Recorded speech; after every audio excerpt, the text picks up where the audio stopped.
কি হয়েছে স্যার? আমার জেদের জন্য আমার মেয়ের লাইফটা শেষ হয়ে গেছে। অনু আমাকে অনেক বোঝানোর চেষ্টা করেছিল, আমি বুঝিনি। ভেবেছিলাম আমি যে ছেলেকে চুজ করব ওর জন্য বেস্ট।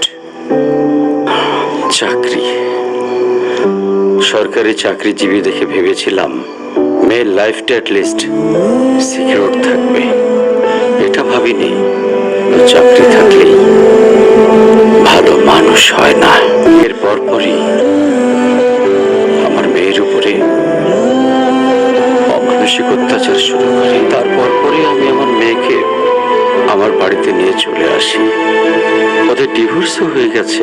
এটার দিকে যতবারই তাকাই নিজেকে অনেক বড় অপরাধী মনে হয়।